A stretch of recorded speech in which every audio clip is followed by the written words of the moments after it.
Assalamualaikum warahmatullahi wabarakatuh. Perkenalkan, nama saya Muhammad Firda Fauzan Azima dari Teknik Geofisika Angkatan 2024. Di sini saya ingin menjelaskan dan mempresentasikan tugas saya seismologi saya dari awal hingga terakhir mata kuliah seismologi bersama Pak Firman dari seismologi B.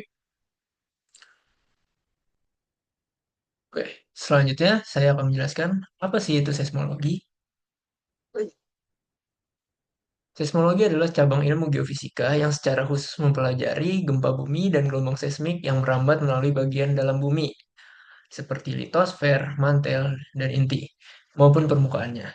Secara harfiah, istilah ini berasal dari bahasa Yunani, yaitu seismos yang artinya gempa, dan logos yang artinya ilmu.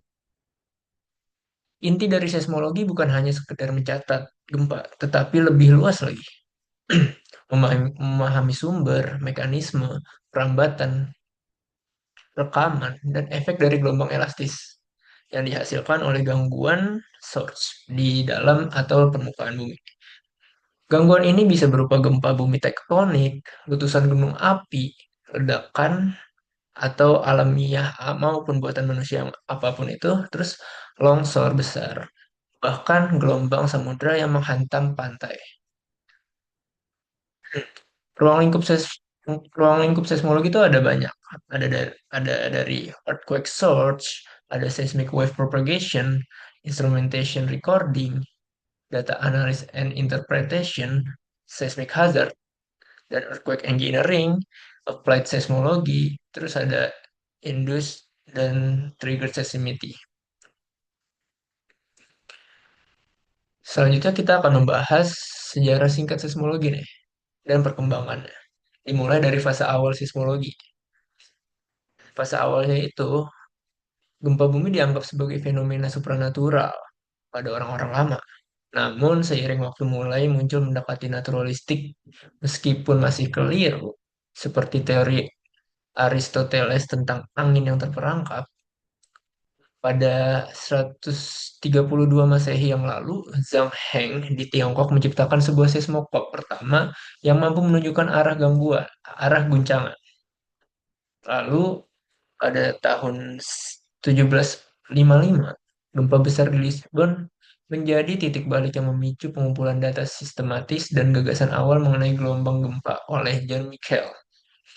Nah, pada abad ke-19, kelahiran seismologi modern di periode ini menjadi fondasi seismologi sebagai disiplin ilmu yang terukur. Robert Mallet di tahun 1846 hingga 1857 dijuluki sebagai Bapak Seismologi. Ia memperkenalkan istilah seismologi dan membuktikan bahwa gempa memancarkan gelombang dari sebuah titik fokus. Lalu ada inovasi instrumen, yaitu diciptakan oleh Leo Greg Palmieri menciptakan seismograf elektromagnetik dan John Milne mengembangkan seismograf pendulum horizontal untuk merekam gempa global. Lalu ada penemuan gelombang dilakukan oleh Richard Oldham pada 1897 berhasil mengidentifikasi gelombang primer dan sekunder pada rekaman seismograf. Seperti ini gambar dari bisa dibilang seismometer yang dulu lah. Nah, pada abad ke-20, pemetaan infrared bumi dan digital fokus beralih ke penggunaan data seismik untuk melihat struktur dalam bumi dan mitigasi bencana.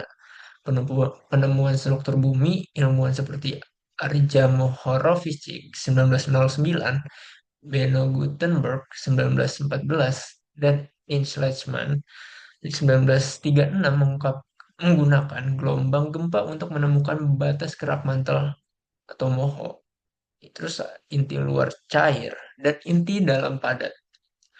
Lalu ada standarisasi dan tektonik. Charles Richter memperkenalkan skala Richter pada 1935 untuk mengukur kekuatan gempa. Dan data seismik global mengonfirmasi teori tektonik lempeng. Lalu selanjutnya ada era digital di abad ke-20 ini, sejak tahun 1970-an, seismologi berkembang menggunakan komputasi canggih untuk tomografi seismik atau yang seperti diketahui itu pencitraan 3D interior bumi dan sistem peringatan dini early warning system. Oke. Lalu selanjutnya kita akan membahas peran seismologi dalam teknik geofisika dan mitigasi bencana. Nah, seismologi ini kan merupakan pilar utama dalam teknik geofisika nih. Dan strategi mitigasi bencana pasti mempelajari ilmu seismologi sebagai cabang utamanya di teknik geofisika. Ini berfungsi sebagai seismologi ini berfungsi sebagai stetoskop bumi untuk mendiagnosis struktur internal planet dan dinamika tektonik. Aplikasinya meluas dari eksplorasi sumber daya alam hingga penyusunan strategi mitigasi bencana, terutama di wilayah rawan gempa seperti Indonesia. Berikut analisis komprehensif peran multidimensinya. Yang pertama, adanya fondasi teknik geofisika, yaitu sebagai pemahaman struktur bawah permukaan. Ini mempelajari tomografi seismik yang menghasilkan pencitraan 3D atau 4D struktur bumi dengan kecepatan primer dan kecepatan sekunder.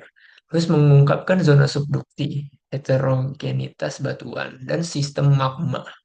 Lalu ada menggunakan ambient noise topography atau ANT, dan memetakan struktur dangkal dan sistem pemipaan magma. Lalu ada analisis amplifikasi tanah untuk peta mikrozonasi seismik dan penentuan zona rawan guncangan. Yang kedua ada mitigasi bencana dan sistem peringatan dini. Di sini mempelajari tentang deteksi dan pemantauan real time, seperti di mana isinya itu selisih waktu gelombang primer hingga sekunder digunakan untuk sistem peringatan dini. Jaringan seismik memantau gunung api dan merekam pola gempa vulkanik serta gempa susulan. Identifikasi ancaman dan resiko. Pemetaan seismik gap mengidentifikasi segmen sesar berpotensi gempa besar. Penilaian risiko yang mempertimbangkan kerentanan sosial untuk kebijakan yang inklusif. Lalu yang C ada rekayasa infrastruktur, yang dimana ini mempelajari data PDA digunakan untuk standar bangunan tahan gempa SNI 1726. Terus ada simulasi skenario gempa digunakan untuk menilai bahaya pada infrastruktur kritis.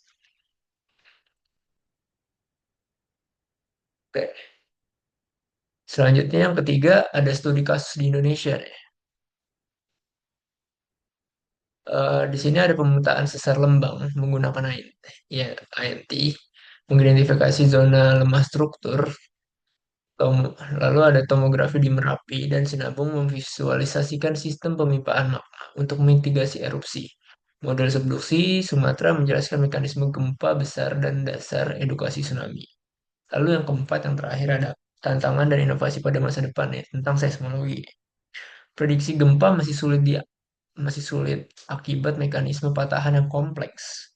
Lalu ada riset slow slip earthquake yang membutuhkan sensor strain presisi tinggi. AI dan komputasi kinerja tinggi mempercepat analisis big data seismik.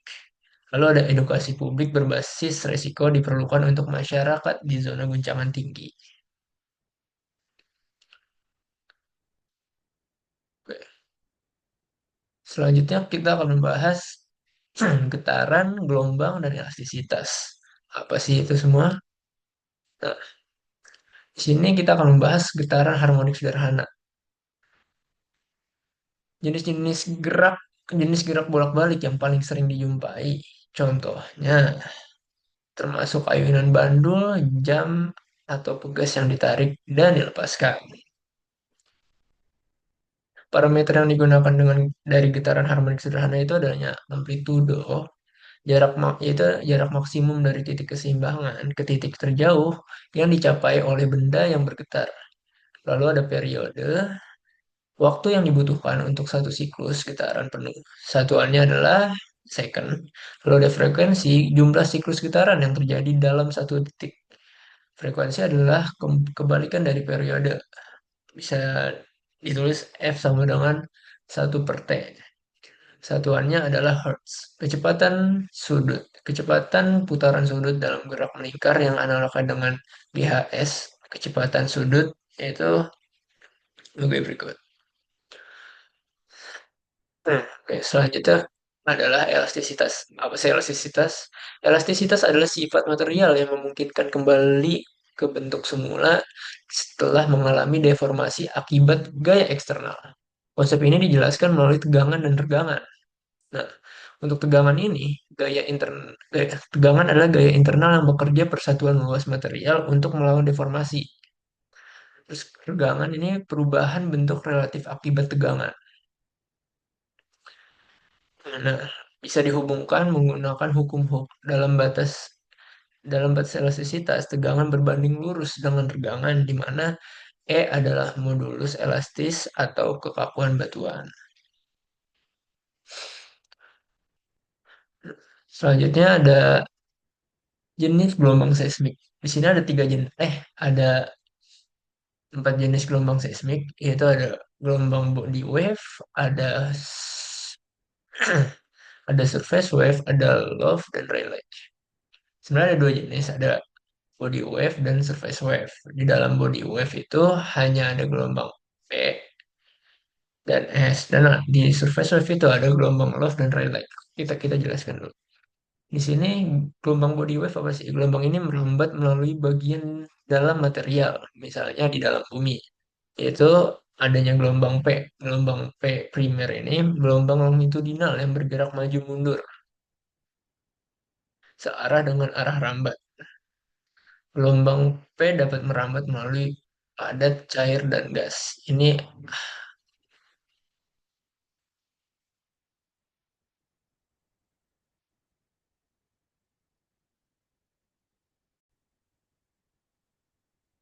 sini ada gelombang P, gelombang longitudinal yang bergerak maju mundur searah dengan arah rambat gelombang. Gelombang P dapat merambat melalui padat, cair, dan gas. Ini adalah gelombang tercepat. Terus ada gelombang S, yaitu gelombang sekunder, gelombang transversal yang bergerak tegak lurus terhadap arah rambat gelombang. Gelombang S hanya dapat merambat melalui material padat. Bisa dilihat di gambar ini. Terus selanjutnya ada gelombang permukaan atau surface wave. Yang dimana ada dibagi dua menjadi loft dan Rayleigh. Di sini gelombang ini merambat di sepanjang batas permukaan, yaitu surface wave. Untuk gelombang loft, gelombang transversal yang menyebabkan pergerakan horizontal di permukaan, tegak lurus terhadap arah rambatnya. Terus ada gelombang Rayleigh, gelombang yang menyebabkan partikel bergerak dalam lintasan elips, terbalik di permukaan, mirip dengan gelombang air laut. Bisa dilihat di gambar berikut ini. Lalu selanjutnya ada hukum Snellius yang digunakan dalam eh, hukum di seismologi. Menurut hukum Snellius, jika ada gelombang elastik yang menjalar dalam bumi, kemudian bertemu dengan bidang batas perlapisan atau interface dengan elastisitas dan densitas yang berbeda, maka akan terjadi pemantulan dan pembiasan gelombang. Pembiasan jika sudut datang gelombang lebih kecil atau sama dengan sudut kritis. Lalu ada pemantulan jika sudut datang gelombang lebih besar dari sudut kritis. Nah, bisa dilihat dari gambar berikut ini. Oke, selanjutnya kita akan membahas sumber gempa bumi pada bab 3. Nah, pertama-tama kita harus mengetahui dulu apa sih gempa bumi. Gempa bumi adalah pelepasan energi yang tiba-tiba dari kerak bumi yang menghasilkan gelombang seismik. Teori elastik rebound adalah konsep fundamental yang menjelaskan mengapa gempa bumi terjadi. Teori ini pertama kali diusulkan oleh Harry Fielding Reid setelah ia mempelajari gempa bumi San Francisco pada tahun 1906. Nah, teori ini menyatakan bahwa kerak bumi yang berada di sepanjang sesar atau patahan mengalami deformasi secara bertahap akibat tekanan dari pergerakan lempeng tektonik. Meskipun batuan di kedua sisi sesar terkunci, tekanan terus menumpuk menyebabkan batuan tersebut melengkung atau meregangnya secara elastis, seperti karet gelang yang ditarik. Nah, ketika tegangan melampaui kekuatan batuan, batuan tersebut pecah karena tiba-tiba pecah secara tiba-tiba dan memantul kembali ke bentuk aslinya. Pelepasan energi yang cepat inilah yang kita rasakan sebagai gempa bumi. Proses ini mengilustrasikan bahwa gempa bumi bukanlah peristiwa acak, melainkan hasil dari akumulasi tegangan yang dilepaskan. Dapat dilihat dari gambar berikut. Yang pertama gambar ini adalah gambar yang normal, yang kondisi awal, lalu terjadinya sebuah pergeseran sedikit yang membuat melengkungnya sebuah lempeng, dan terakhir apabila sudah di masa kritisnya akan terjadi seperti ini, seperti gambar yang terakhir ini. Oke, selanjutnya ada jenis-jenis gempa. Yang pertama ada gempa tektonik, yaitu gempa gempa yang paling umum dan paling merusak. Gempa ini terjadi akibat pergerakan lempeng tektonik di sepanjang sesar. Lalu ada gempa vulkanik. Gempa ini berhubungan dengan aktivitas gunung berapi. Getaran terjadi karena pergerakan magma, gas atau fluida panas di bawah permukaan gunung berapi. Lalu ada gempa runtuhan. Gempa runtuhan ini terjadi ketika runtuhnya gua bawah tanah atau tambang yang menyebabkan getaran lokal. Lalu ada gempa induksi. Gempa ini disebabkan oleh aktivitas manusia. Contohnya adalah gempa yang dipicu oleh penambangan skala besar. Lalu ada parameter sumber gempa. Yang pertama ada hipocenter, epicenter, kedalaman, dan waktu kejadian. Yang dimana hipocenter ini adalah titik di dalam kerak bumi, tempat pelepasan energi gempa pertama kali terjadi. Lalu epicenter adalah titik di dalam kerak bumi. Hipocenter itu ada di titik dalam kerak bumi. Di titik paling dalam adalah yang bisa dibilang sumber dari gempa itu. Lalu epicenter adalah titik pelepasan. Titik pelepasan energinya di permukaan. Jadi eh, yang di paling dalam itu adalah hipocenter, yang di permukaan adalah epicenter. Nah, kedalaman ini adalah jarak vertikal dari hipocenter ke epicenter. Kedalaman gempa bumi sangat mempengaruhi dampaknya. Gempa dangkal atau kurang dari 70 km sering kali lebih merusak dibandingkan gempa dalam. Waktu kejadian. Lalu ada waktu kejadian, waktu spesifik di mana gempa bumi ini terjadi. Ini adalah parameter kunci untuk analisis seismologinya. Terlihat dari gambar ini yang saya bilang tadi, hipocenter adalah titik yang terdalam yang di tengah, lalu epicenter adalah titik permukaannya, titik gempa di permukaan. Nah, lalu selanjutnya ada seismisitas global, di mana seismisitas ini adalah frekuensi, jenis, dan ukuran gempa bumi di suatu wilayah.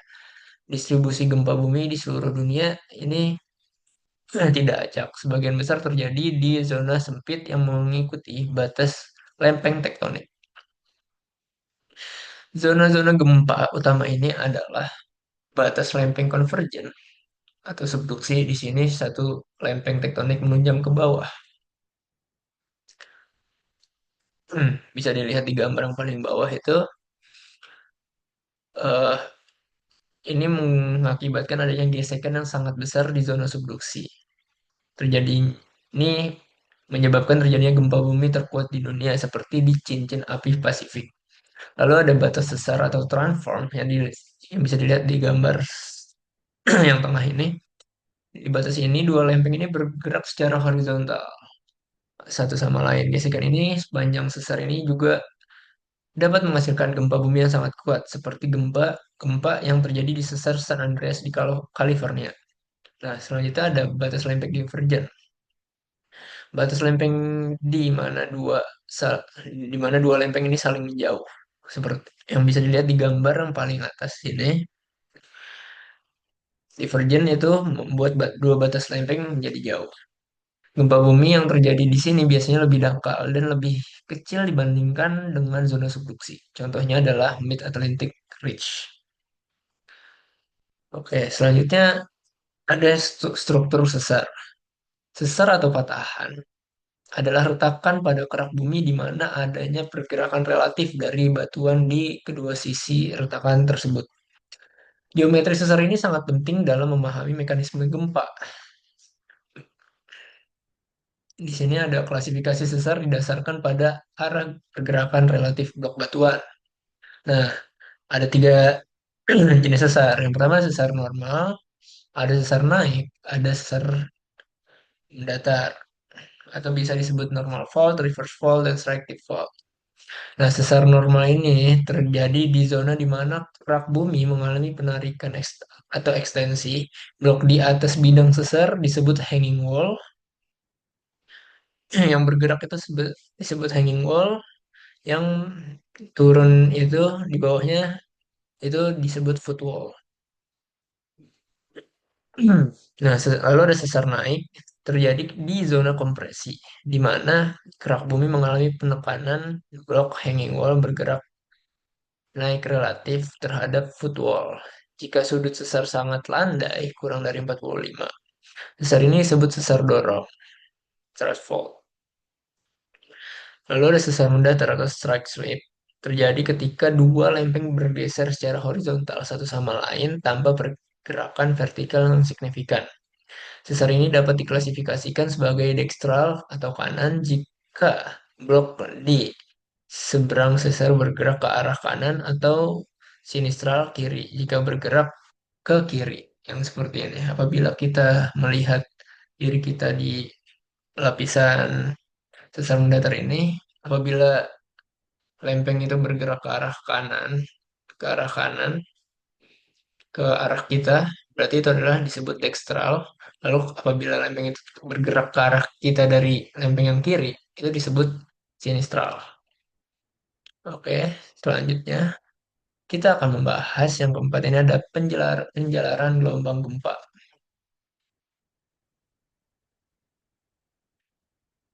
Nah, di sini kita harus tahu dulu komponen yang harus ada di perjalanan gelombang gempa yang bisa kita hitung. Di sini ada persamaan gelombang elastik dasar. Jadi mana gelombang gempa adalah gelombang gempa kan itu adalah sebuah gelombang elastik yang berarti gelombang ini menjalar melalui medium dengan menyebabkan deformasi elastik sementara. Ada dua jenis gelombang yang menjalar di dalam medium elastik, homogen dan isotropik. Nah, yang ada dua, gelombang P, gelombang primer. Gelombang yang kompresional yang menyebabkan partikel medium bergerak searah dengan arah penjalaran gelombang. Terus ada gelombang S, gelombang sekunder. Gelombang geser yang menyebabkan partikel medium bergerak tegak lurus dengan arah penjalaran gelombang.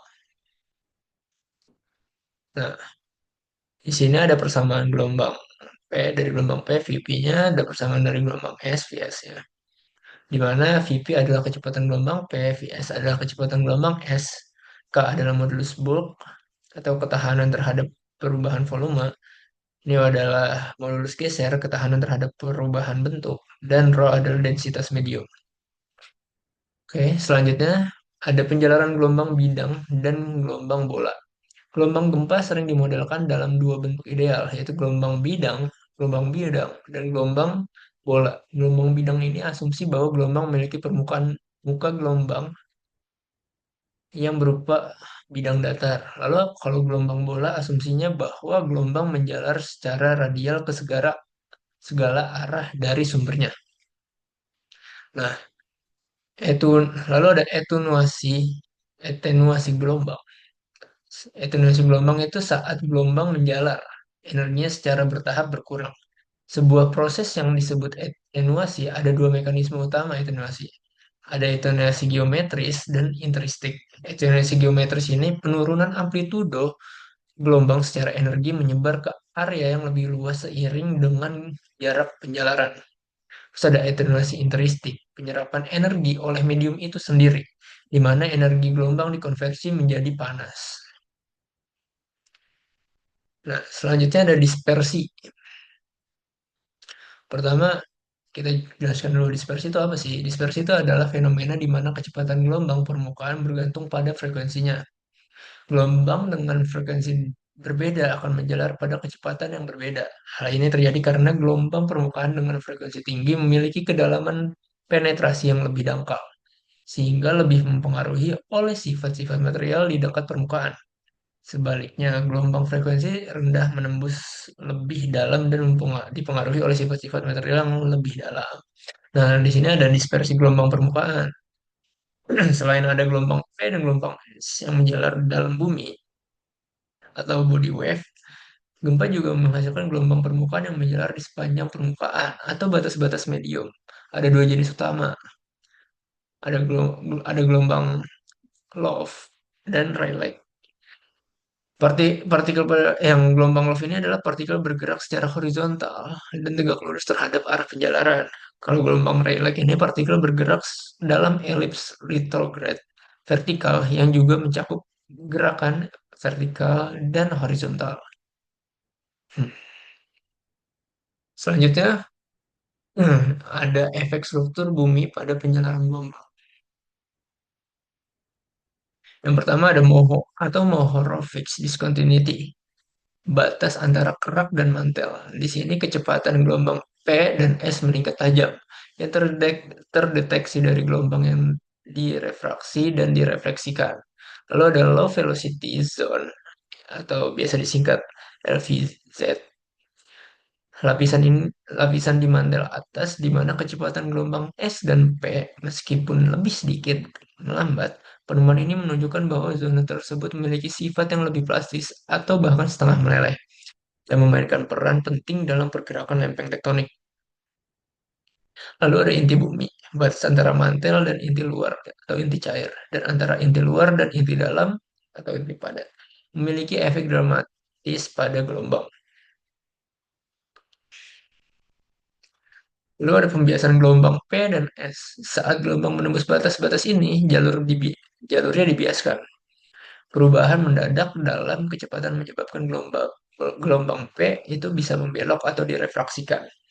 Tetapi gelombang S tidak dapat menembus inti luar yang cair. Bayangan S. Karena gelombang es tidak bisa melewati inti luar, terdapat area di permukaan bumi sekitar 103 hingga 103 di mana gelombang es dari gempa tidak dapat terdeteksi. Area ini disebut zona bayangan es, yang menjadi bukti kuat bahwa inti luar bumi berbentuk cair. Lalu bayangan P, karena pembiasan gelombang P yang menembus inti luar, ada juga area di permukaan bumi sekitar 103 hingga 142 derajat di mana gelombang P dari gempa tidak dapat terdeteksi. Zona ini dikenal sebagai zona bayangan P. Oke, selanjutnya kita bahas instrumentasi dan akuisisi data seismik. Nah, di instrumentasi dan akuisisi data seismik ini, yang pertama dikenal sebagai adanya seismometer. Seismometer adalah alat vital dalam seismologi yang berfungsi untuk mendeteksi dan merekam gerakan tanah akibat gelombang seismik. Bisa dilihat gambarnya di samping kanan ini. Lalu ada komponen utama dari seismometer. Itu adanya massa, ada pegas, bingkai. Untuk massa uji sebuah benda berat yang berfungsi sebagai acuan inersia. Terus ada pegas, komponen yang menopang massa dan memungkinkan massa bergerak secara relatif terhadap bingkai alat. Lalu ada bingkai, bagian yang terpasang kuat pada permukaan tanah dan bergerak mengikuti getaran tanah. Nah, saat terjadi getaran seismik, bingkai seismometer akan bergerak bersama tanah. Namun, karena adanya inersia, massa uji cenderung untuk tetap diam pada posisi semula. Gerakan relatif antara massa dan bingkai inilah yang diukur. Gerakan relatif ini kemudian diubah menjadi sinyal listrik melalui berbagai mekanisme, seperti kumparan kawat dalam medan magnet. Sinyal listrik ini kemudian direkam sebagai seismogram. Nah, selanjutnya ada jenis-jenis seismometer. Di sini ada beberapa jenis seismometer. Yang pertama ada seismometer short period, broadband, MEMS atau micro electromechanical system. Terus ada seismometer strong motion atau accelerometer. Nah, untuk seismometer short period ini, alat ini dirancang untuk mendeteksi gelombang seismik dengan frekuensi tinggi atau periode pendek. Biasanya 1 hingga 10 Hz. Ini bisa dilihat di gambar yang ini.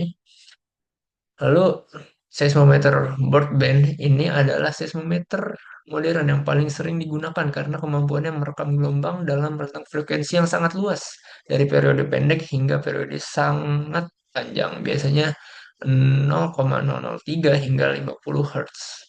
Ini bisa dilihat di sini gambarnya.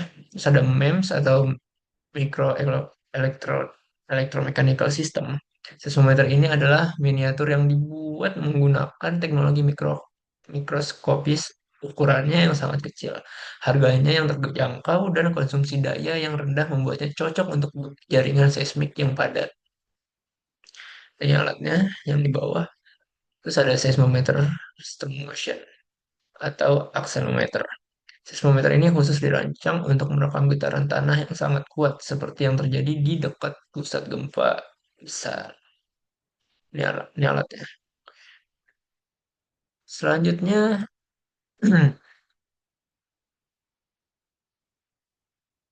respon instrumen seismik. Selanjutnya, respon instrumen seismik dan kalibrasi. Setiap seismometer memiliki karakteristik respon unik dalam mempengaruhi cara ia merekam gelombang seismik. Respon instrumen ini menjelaskan bagaimana seismometer memodifikasi sinyal seismik asli. Tergantung pada frekuensinya, seismometer tidak merekam getaran tanah yang sebenarnya secara langsung, tapi merekam getaran relatif yang telah termodifikasi oleh karakteristik fisiknya, seperti massa, pegas, dan peredam. Untuk mendapatkan sinyal gerakan tanah yang sebenarnya, seismogram harus terekam yang terekam harus melalui proses dekonvolusi untuk menghilangkan pengaruh respon instrumennya. Proses ini bergantung pada parameter kalibrasi yang kuat dari setiap instrumen. Kalibrasi adalah prosedur penting untuk menentukan parameter respon ini, sehingga data seismik dapat diinterpretasikan dengan benar. Kalibrasi dilakukan secara berkala untuk memastikan keakuratan data. Nah, selanjutnya ada digitalisasi sinyal, sampling rate, dynamic range, dan resolusi. Nah, di seismometer modern menghasilkan sinyal analog yang harus diubah menjadi data digital agar dapat disimpan dan dianalisis oleh komputer. Proses ini disebut digitalisasi sinyal. Tiga parameter utama yang menentukan kualitas data sinyal adalah sampling rate, dynamic range, dan resolusi. Yang pertama sampling rate ini, atau frekuensi pencuplikan. Jumlah sampel data yang diambil per detik. Satuan umumnya adalah Hertz. Teorema Nyquist-Dixon menyatakan bahwa untuk merekam sinyal dengan akurat, frekuensi pencuplikan harus setidaknya 2 kali lipat dari frekuensi tertinggi yang ingin direkam. Sebagai contoh, jika frekuensi tertinggi yang diminati adalah 10 Hz, maka sampling rate minimal harus 200 Hz. Terus ada dynamic range, rentang amplitude sinyal yang dapat direkam dari sinyal terkecil yang bisa dideteksi hingga sinyal terbesar sebelum alat saturasi. Rentang ini biasanya dinyatakan dalam desibel dan menentukan beberapa baik alat dapat membedakan antara getaran kecil dan getaran besar. Lalu ada resolusi. Kehalusan pengukuran yang dimungkinkan oleh digitalisasi. Resolusi ditentukan oleh jumlah bit yang digunakan untuk mempresentasikan setiap sampel. Resolusi yang lebih tinggi, misalnya 24 bit, memungkinkan perbedaan yang lebih kecil dalam amplitude sinyal untuk direkam sehingga meningkatkan akurasi.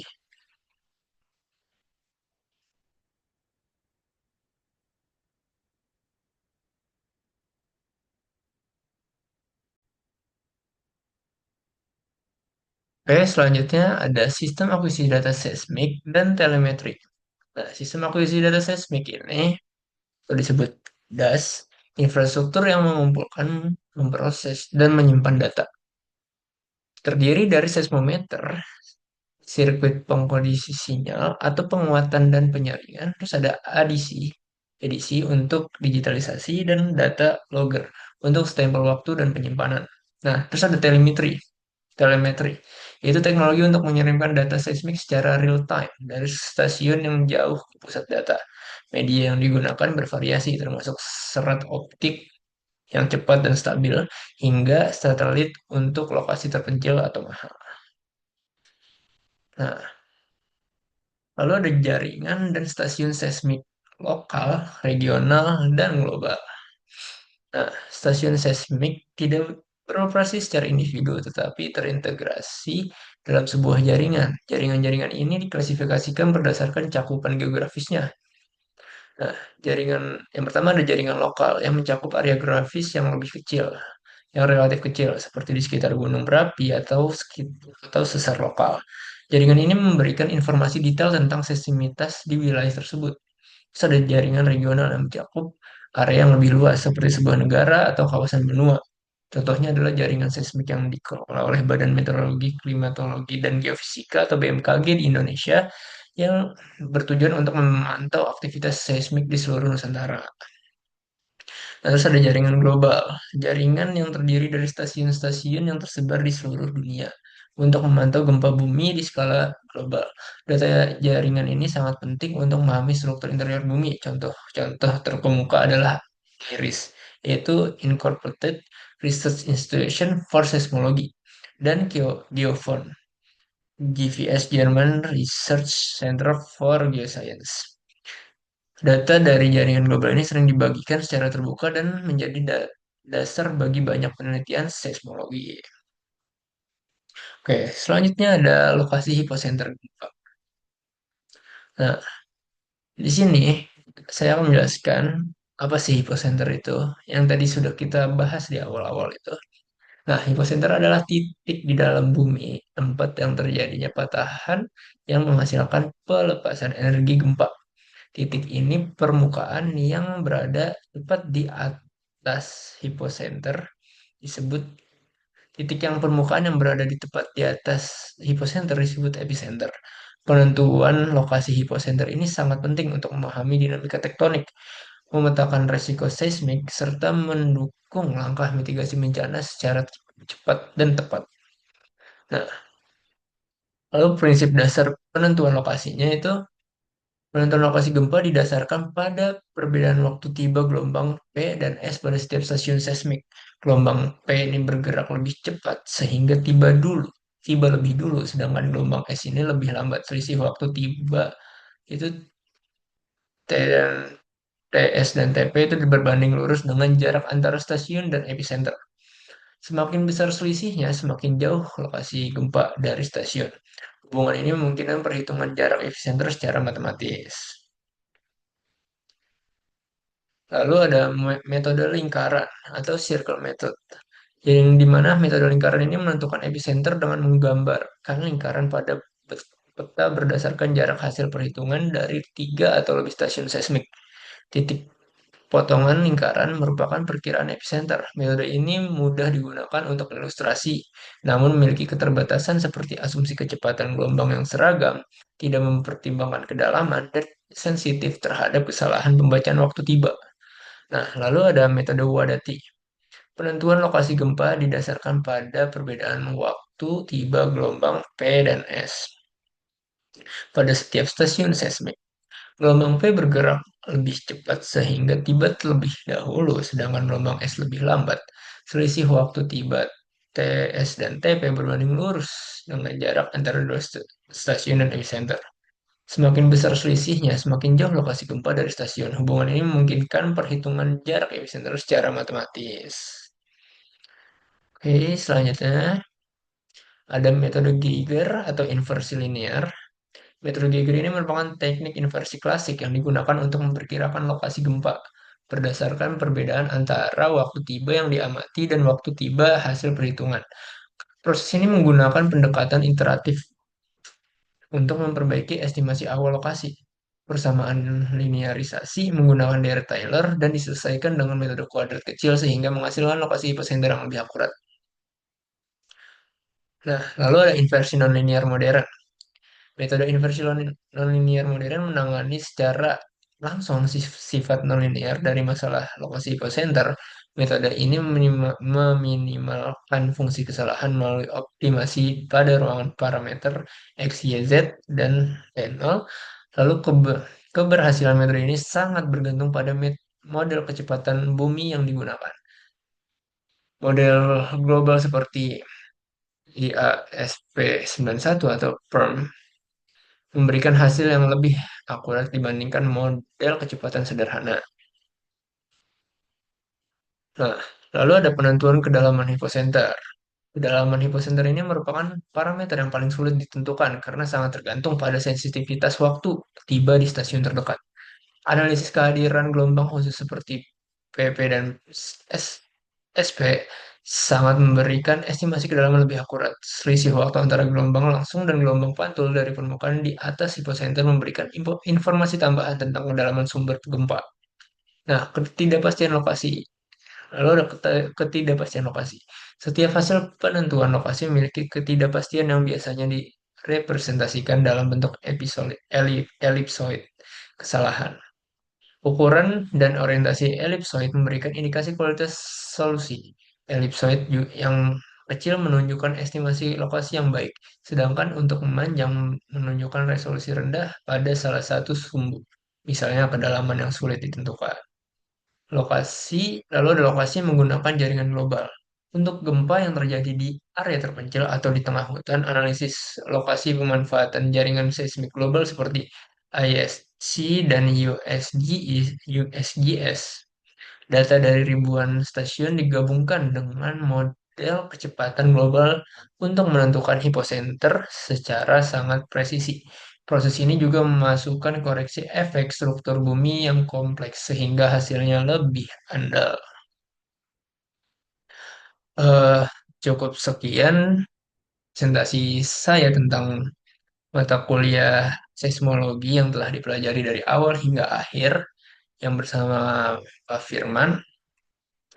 Saya selaku mahasiswa seismologi pada kelas B, Muhammad Fenri Fauzan Azima, saya sekian dari saya. Terima kasih.